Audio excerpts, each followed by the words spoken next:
Hello dear students हमारा chapter 7 चल रहा है ना। Changing cultural traditions. ओके, तो आज इसमें हम समझेंगे the city state. Okay, city state नगर राज्य। Cardinal Gasparo Contarini 1483 1542 writes about the democratic government of his city-state in the Commonwealth and government of Venice।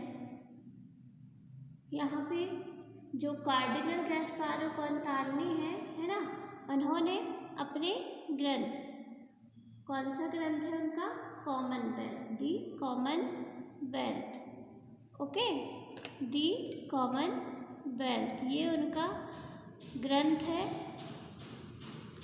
किनका? Cardinal Gasparo कॉनतार्नी। उन्होंने अपने इस ग्रंथ में, कॉमनवेल्थ ग्रंथ में एंड गवर्नमेंट ऑफ वेनिस में अपने नगर राज्य की लोकतांत्रिक सरकार के बारे में उन्होंने लिखा हुआ है। ओके, इन्होंने जो लिखा हुआ है उसमें उन्होंने वेनिस का जो संयुक्त मंडल है ना, कॉमनवेल्थ जिसे हम कहते हैं, उसमें इन्होंने संस्था के बारे में ये बताया है कि नगर का संपूर्ण प्राधिकार है ना कैसे होता है, किन परिषद के हाथों में है। ओके, और इसमें उन्होंने समान जनता को ये बताया है कि नागरिक हैं जो है ना, जो संयुक्त मंडल के शासन की बागडोर है उसमें उन्हें क्यों नहीं शामिल किया जाता। ओके, इन सब के बारे में इस सिटी स्टेट में उन्होंने वर्णन किया है। ओके, कार्डिनल गैस्पारो कॉनतार्नी ने। Now first I am to you are reckoning how and with what wisdom it was ordained by our was taught that the common people should not be admitted into this company of citizens। सबसे पहले उन्होंने यह बताया है कि जो उनके पूर्वज है ना, उन्होंने ये सब नियम क्यों बनाए। समान जनता को नागरिक वर्ग में जिनके हाथ में संयुक्त मंडल के शासन की बागडोर है उसमें शामिल क्यों नहीं किया जाए, है ना। उसका उन्होंने रीज़न बताया कि इसलिए शामिल ना किया जाए क्योंकि जो नगर है ना, सभी नगरों में अनेक प्रकार के क्या होते हैं, अनेक गड़बड़ियाँ होती हैं। ओके, अनेक जन उपद्रव होते रहते हैं, जहाँ की सरकार पर जन सामान्य का प्रभाव रहता है, इसलिए इन लोगों के विचार इनसे कुछ अलग थे। उनका कहना यह था कि अगर संयुक्त मंडल का शासन संचालन अधिक कुशलता से करना है तो योग्यता और संपन्नता को आधार बनाना चाहिए। उसके लिए क्या करना चाहिए? और योग्यता और संपन्नता को आधार बनाना चाहिए। ओके, यहाँ पर आप देख रहे होंगे इस पिक्चर में, G Bellini the recovery of the relic of the Holy Cross was painted in 1500। G Bellini की का ये जो है the recovery of the relic of the Holy Cross है ना, यह है उस टाइम का चित्रण है। यहाँ पे 15वीं शताब्दी के वेनिस है ना, वेनिस का ये चित्र है 15वीं शताब्दी का।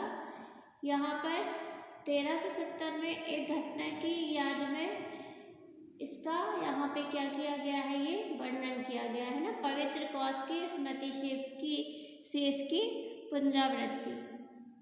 पुनर्प्राप्ति है ना, पवित्र क्रॉस के स्मृति शेष की पुनर्प्राप्ति का ये क्या है, चित्र है। ओके,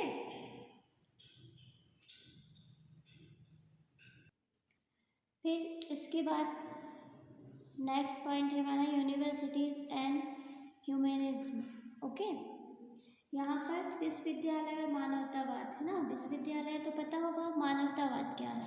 मानवतावाद कहलाता है बच्चों मानव मूल्यों और चिंताओं पर ध्यान केंद्रित करने वाला अध्ययन, है ना, उसे हम क्या कहते हैं, मानवतावाद।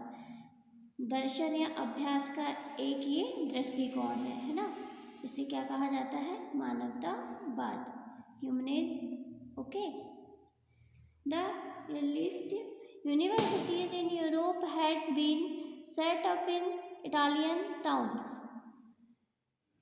है ना। यहाँ पे बताया गया है कि यूरोप जो है ना, यूरोप में सबसे पहले विश्वविद्यालय कहाँ स्थापित हुए, यूरोप में सबसे पहले जो विश्वविद्यालय स्थापित हुए वो हुए इटली में। कहाँ हुए, Italy. Okay, the universities of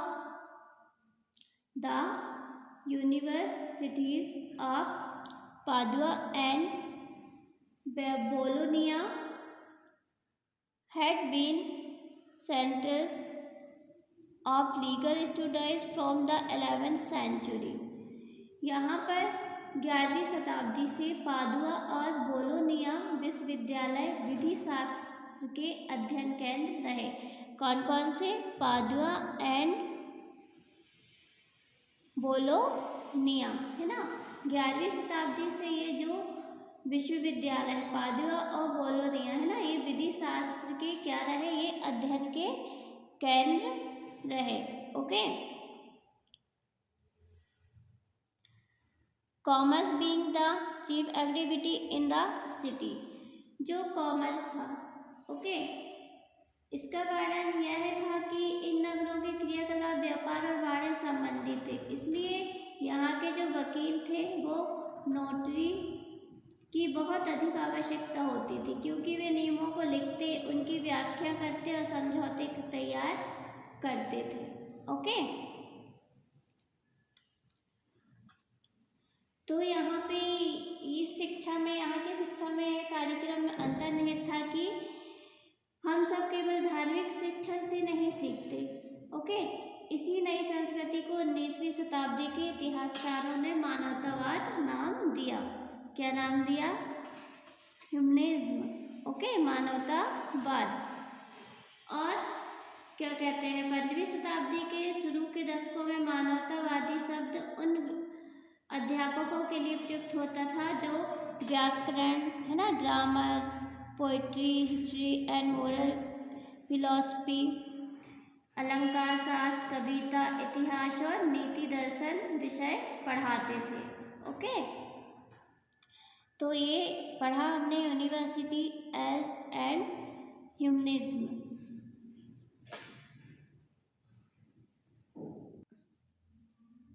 इसी तरह इन क्रांतिकारी विचारों ने अनेक विश्वविद्यालयों का ध्यान आकर्षित किया, है ना, और नए नए स्थापित विश्वविद्यालय में एक विश्वविद्यालय कौन सा था, फ्लोरेंस भी था, है ना।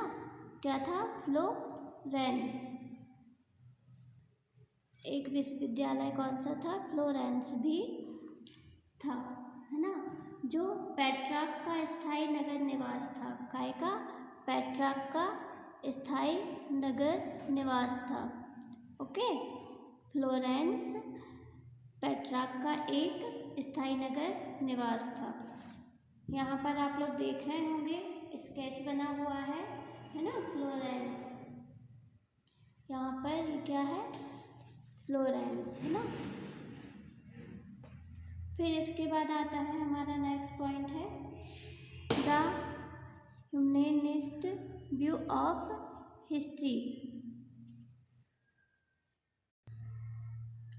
मानवतावादी दृष्टिकोण, है ना, हिस्ट्री, इतिहास का मानवतावादी दृष्टिकोण। Humanist thought that they were restoring true civilization after centuries of darkness।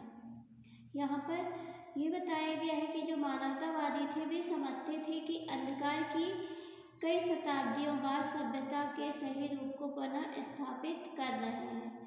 Okay, और इसके पीछे उनकी यह मान्यता थी कि for they believe that a dark age had set in after the After the collapse of the Roman Empire following them, later scholars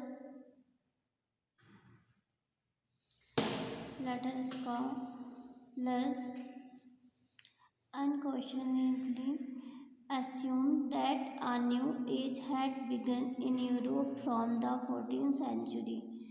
यहाँ पर यही बताया गया है कि जब रोमन साम्राज्य टूट गया है ना, उसके टूटने के बाद जो अंधकार युग शुरू हुआ, उसमें मानवतावादियों की भांति बाद के जो विद्वान थे है ना, उन्होंने बिना कोई भी प्रश्न उठाए यह मान लिया कि यूरोप में 14वीं शताब्दी के बाद नए युग का जन्म हुआ। क्या हुआ? 14वीं शताब्दी के बाद एक नए युग का